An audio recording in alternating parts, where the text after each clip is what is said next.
रूसी stealth fighter jet के बाद भारत का एक और धमाका, फ्रांस के साथ होगी सबसे बड़ी डील। राफेल की ताकत निकली डबल। अब भारत आ रहा 114 नए राफेल विमानों की आंधी, हिल पड़ा चीन। भारत का अब तक का सबसे बड़ा रक्षा सौदा फाइनल, 2 लाख करोड़ के चक्रव्यूह से कांपा ड्रैगन। सिर्फ खरीद नहीं, अब भारत में ही बनेंगे राफेल। 60% देसी तकनीक से आत्मनिर्भरता की महाक्रांति शुरू। फ्रांस ने सौंपी अपनी सबसे कीमती टेक्नोलॉजी। भारत बनेगा दुनिया का नया डिफेंस मैन्युफैक्चरिंग हब। एक तरफ रूस के साथ 5वीं जनरेशन के स्टील्थ फाइटर जेट पर अब तक की सबसे बड़ी डील फाइनल करने के बाद अब भारत अपने दूसरे पुराने और भरोसेमंद दोस्त फ्रांस के साथ मिलकर एक नया इतिहास लिखने जा रहा है। राफेल की असली ताकत क्या है और यह कितना घातक है, इसका ट्रेलर तो चीन, पाकिस्तान और तुर्की जैसे देशों ने ऑपरेशन सिंदूर में ही देख लिया था, जब भारत के मुट्ठी भर राफेल विमानों ने ही इन तीनों देशों के होश फाख्ता कर दिए थे। उस ऑपरेशन में तो भारत के चंद राफेल ही गरज रहे थे, तब भी दुश्मनों के सबसे आधुनिक एयर डिफेंस सिस्टम कांप उठे थे। तो अब कल्पना कीजिए उस दिन की जब भारत के आसमान में 36 नहीं बल्कि 114 नए और पहले से भी ज्यादा एडवांस राफेल फाइटर जेट्स एक साथ दहाड़ेंगे। जी हाँ, आपने बिल्कुल सही सुना। भारत अब फ्रांस के साथ एक ऐसी ऐतिहासिक डील को अंतिम रूप देने जा रहा है जिसके तहत 114 नए राफेल भारत की धरती पर ही बनाए जाएंगे, जो भारतीय वायुसेना को अजेय और अपराजेय बना देंगे। हम आपको बताएंगे इस धमाकेदार खबर की पूरी कहानी, तो बने रहिएगा वीडियो पर। और इस संबंध में आपके जो भी विचार हों कमेंट में लिखकर जरूर बताइएगा। तो चलिए अब पर्दा उठाते हैं भारत के उस सबसे बड़े और सबसे गोपनीय रक्षा मिशन से, जिसने दुनिया के बड़े बड़े रक्षा विशेषज्ञों को भी हैरान कर दिया है। ये कहानी है 114 made in India Rafale fighter jets की। जी हाँ, आपने सही सुना, वही राफेल जिसके 36 जेट्स के पहले बेड़े ने ही चीन और पाकिस्तान की वायुसेना में खलबली मचा दी थी। लेकिन इस बार खेल बहुत बड़ा है, पहले से कहीं ज्यादा विशाल और कहीं ज्यादा घातक। भारतीय वायुसेना ने रक्षा मंत्रालय के सामने एक ऐसा प्रस्ताव रखा है जो भारत के इतिहास का सबसे बड़ा रक्षा अनुबंध बनने जा रहा है। 2 लाख करोड़ रुपए। ये रकम इतनी बड़ी है कि इसमें कई छोटे देशों का सालाना बजट समा जाए। लेकिन ये सिर्फ पैसों का खेल नहीं है, ये है भारत की आत्मनिर्भरता और संप्रभुता का ऐलान जंग। कुछ ही दिन पहले भारतीय वायुसेना ने इस प्रस्ताव की फाइल, जिसे रक्षा भाषा में स्टेटमेंट ऑफ केस SOC कहते हैं, रक्षा मंत्रालय को सौंपी। अब ये फाइल डिफेंस फाइनेंस समेत कई विभागों से होकर गुजर रही है, जहां हर एक पन्ने पर भारत के भविष्य की सुरक्षा की इबारत लिखी जा रही है। ये कोई जल्दबाजी में लिया गया फैसला नहीं है, इसके पीछे है सालों की प्लानिंग, चीन और पाकिस्तान की हरकतों पर रखी गई बाज की नजर और भविष्य के युद्धों की तैयारी का एक अचूक ब्लूप्रिंट।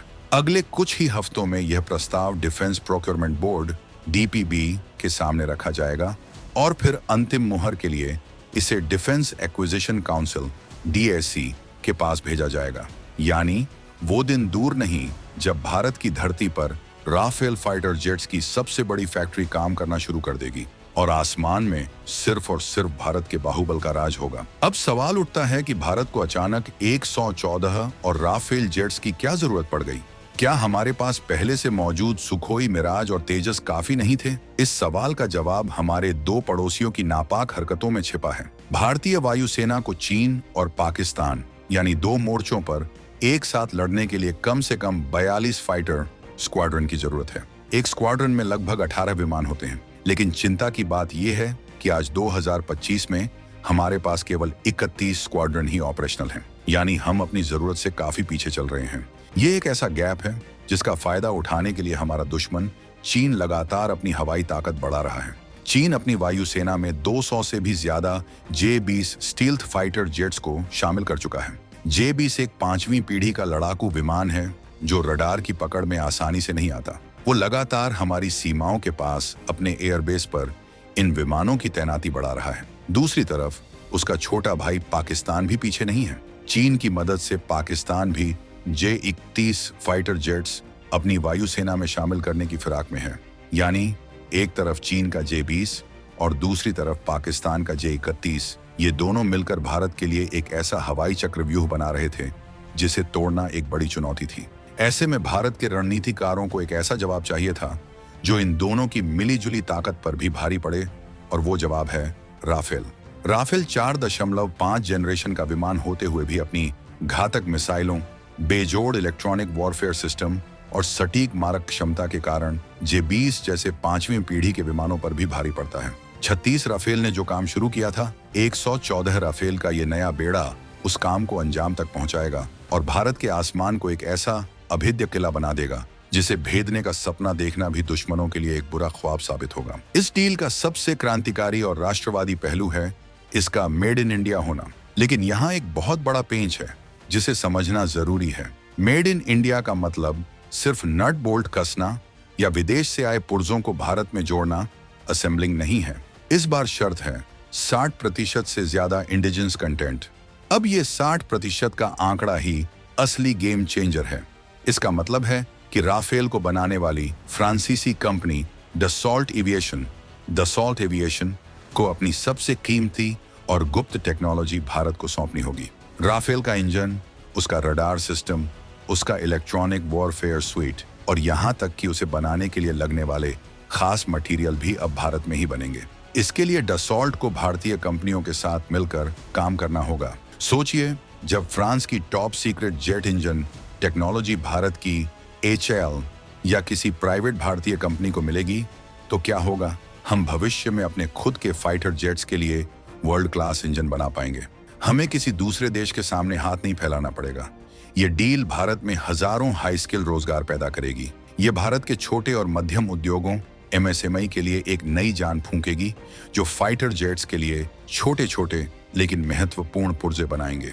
ये भारत को सिर्फ एक रक्षा खरीदार, बायर की इमेज से निकालकर एक रक्षा निर्माता और निर्यातक, एक्सपोर्टर के रूप में स्थापित करेगी। कल तक जो भारत हथियार खरीदने के लिए दुनिया भर में भटकता था, अब वही भारत दुनिया को मेड इन इंडिया राफेल बेचने का दम रखेगा। ये प्रधानमंत्री मोदी के मेक इन इंडिया और आत्मनिर्भर भारत विजन को जमीन पर उतारने वाला अब तक का सबसे बड़ा और सबसे साहसिक कदम है। ये सिर्फ एक रक्षा सौदा नहीं, ये भारत की आर्थिक और तकनीकी गुलामी से आजादी का एक महाघोषणा पत्र है। 114 राफेल का यह सौदा सिर्फ हवा में ही नहीं बल्कि जमीन पर भी दुनिया का जियोपॉलिटिकल समीकरण बदल कर रख देगा। इसका सबसे पहला और सीधा संदेश चीन को जाएगा। लद्दाख में जो दादागिरी दिखाने की कोशिश चीन ने की थी, अब वो दोबारा ऐसा करने से पहले 100 बार सोचेगा। राफेल में लगी मीटियोर मिसाइल 150 किलोमीटर दूर से ही दुश्मन के विमान को मार गिराने की क्षमता रखती है, जबकि चीन या पाकिस्तान के पास मौजूद किसी भी मिसाइल की रेंज इतनी नहीं है। यानी हमारा राफेल दुश्मन की नजर में आए बिना ही उसे तबाह कर सकता है। इसके अलावा scalp ACL cruise missile 500 kilometre से भी ज्यादा दूर जमीन पर बैठे दुश्मन के बंकरों और कमांड सेंटरों को कब्रिस्तान में बदल सकती है। जब 150 राफेल, 46 पुराने प्लस 114 नए का बेड़ा भारत के अलग अलग एयरबेस पर तैनात होगा, तो चीन और पाकिस्तान दोनों तरफ से भारत को घेरने का जो सपना देखते हैं वो हमेशा के लिए टूट जाएगा। इसका असर सिर्फ हमारे दुश्मनों पर ही नहीं बल्कि हमारे दोस्तों पर भी पड़ेगा। अमेरिका और रूस, जो अब तक भारत के सबसे बड़े हथियार सप्लायर रहे हैं, उन्हें भी यह संदेश मिलेगा कि भारत अब सिर्फ उनका ग्राहक नहीं है बल्कि एक प्रतियोगी कंपेटिटर बनकर उभर रहा है। फ्रांस के साथ यह डील भारत और फ्रांस के रणनीतिक संबंधों को एक नई ऊंचाई पर ले जाएगी, जो चीन को साधने के लिए यूरोप में भारत का सबसे बड़ा सहयोगी साबित होगा। यह सौदा साबित कर देगा कि 2025 का नया भारत अब किसी के दबाव में नहीं आता बल्कि अपनी शर्तों पर दुनिया से रिश्ते बनाता है। यह भारत की उस बढ़ती हुई ताकत का प्रमाण है जो अब किसी से दबने वाला नहीं बल्कि दुनिया को अपने साथ चलने पर मजबूर करने का हौसला रखता है। यानी दोस्तों, 2 लाख करोड़ रुपए की यह डील भारत के रक्षा उद्योग में एक ऐसी क्रांति लाएगी जिसका असर आने वाली पीढ़ियां महसूस करेंगी। यह सौदा इस बात की गारंटी है कि भविष्य में कोई भी देश भारत की तरफ आंख उठाकर देखने की जुर्रत नहीं कर पाएगा। अब आपके लिए एक बड़ा सवाल, क्या 114 मेड इन इंडिया राफेल का यह महाशक्तिशाली बेड़ा भारत को एशिया की सबसे बड़ी और अपराजेय हवाई ताकत बना देगा? और क्या चीन की बादशाहत का सूरज अब हमेशा के लिए अस्त होने वाला है? अपनी राय कमेंट्स में लिखकर भारत की इस ऐतिहासिक उपलब्धि का हिस्सा बनिए।